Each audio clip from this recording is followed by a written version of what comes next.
Good evening. A killer who stabbed a teenager to death before hiding the murder weapon in the grounds of the King's official residence in Edinburgh has been jailed for life. Billy Dowling was ordered to serve 15 years in jail before he's eligible to apply for release.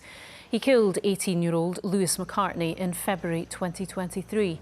The High Court in Edinburgh heard Mr McCartney had everything to live for and his loss was devastating for family and friends.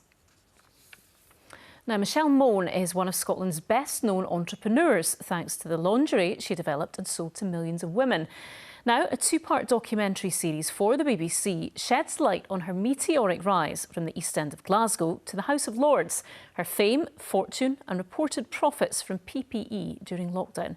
Here's our business correspondent, David Henderson. Baroness Mone of Mayfair has a millionaire lifestyle and a seat in the House of Lords, all made possible by her soaring business success and knack for self-promotion. She left school at 15, worked as a model, then founded a lingerie firm. But deep in debt, she headed to London, intent on a sales deal. All salespeople to a point can be pushy. Michelle just kind of slammed it in your face. This is it. This is great. Oh my gosh, you have to take it. You have to. If you don't launch my product, I don't know what I'm going to do. Oh God, I better pull this off or I'm dead. Call it courage or brass neck, Michelle Mone had it by the ton. That love of the limelight boosted sales, but could leave others reeling. So I phoned up Michelle and I said, Michelle, what's this about BBC documentary? It's going out tomorrow night.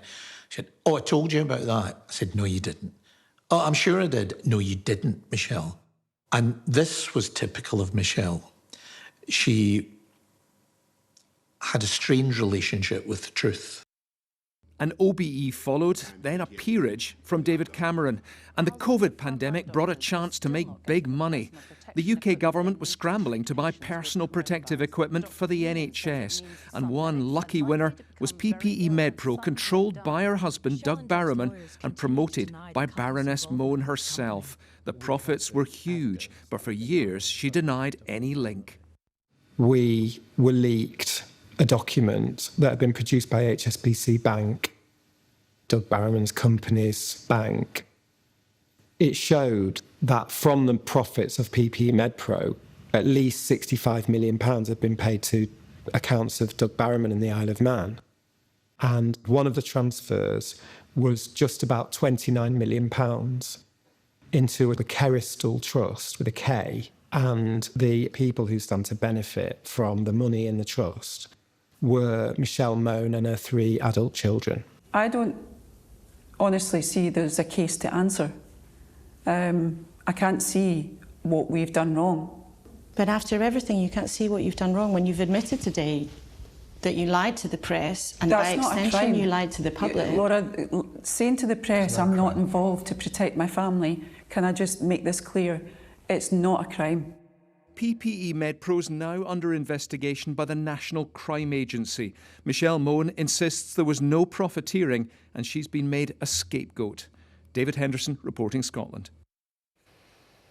And you can watch the first of 2 parts of the rise and fall of Michelle Mone on the BBC Scotland channel at 10 o'clock tonight, and it will also be on the iPlayer too.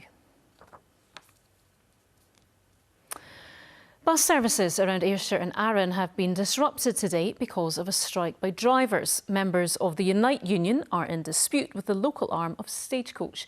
Gillian Sharp reports. This dispute has been weeks and more in the making. Unite, the union which represents drivers, and Stagecoach in the Ayrshire and Arran area can't agree on a pay settlement.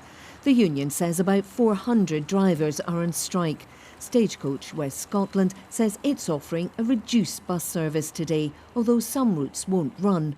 Local people had mixed views. It's quite an inconvenience because I can't go to the places, so I need to rely on my mum to give me lifts everywhere. I think everybody, with the price of everything going up, deserve a rise. You always want to support a strike. The company should have paid them more and listened to their demands. Very disappointed, bearing in mind that a lot of elderly people who have no cars are having to stay at home. The union claims that driver pay in this area is low and the offer they've been given by the company unacceptable. What it fails to recognise is that our members are the lowest paid bus drivers across the whole of the UK in terms of Stagecoach. So for our drivers, 4% of nothing is nothing, frankly. Stagecoach argues its offer would see hourly pay for drivers rise by nearly 12%, saying it's committed to reaching a fair and sustainable agreement. 2 more strike days are scheduled for next week, but if there's no resolution, we could be looking at a further 6 weeks of action. Gillian Sharp, reporting Scotland, Kilmarnock. Sport now, and Kilmarnock have appointed Stuart Kettlewell as their new manager. The former Motherwell and Ross County boss replaces Derek McInnes, who left the Rugby Park club to join Hearts earlier this month. Kettlewell left Fir Park in January, citing personal abuse during a run of poor results. In tennis, Scot Jacob Fearnley has won his first ever match at the French Open. He beat 3-time Grand Slam champion Stan Wawrinka in straight sets at Roland Garros, which sees him through to the second round in Paris.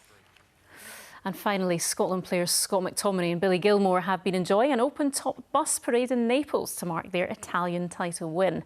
Napoli secured the Scudetto with a final day win on Friday, with McTominay just named Serie A Player of the Season, scoring 1 of 2 goals in that match.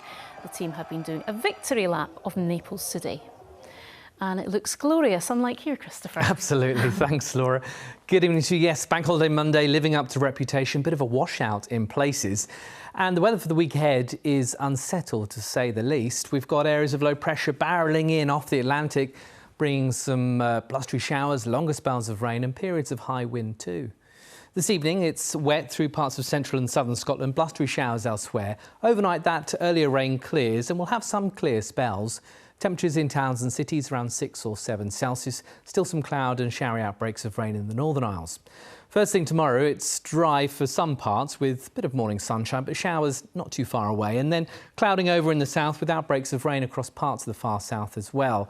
Temperatures by mid-afternoon around about 13 to 15 Celsius, warmer in the northeast.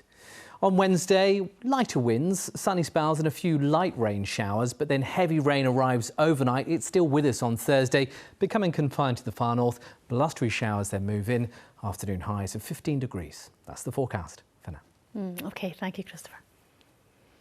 And that is reporting Scotland for now. I will have the late news at 10:30 tonight, and don't forget the news at 7 is coming up on the BBC Scotland channel shortly.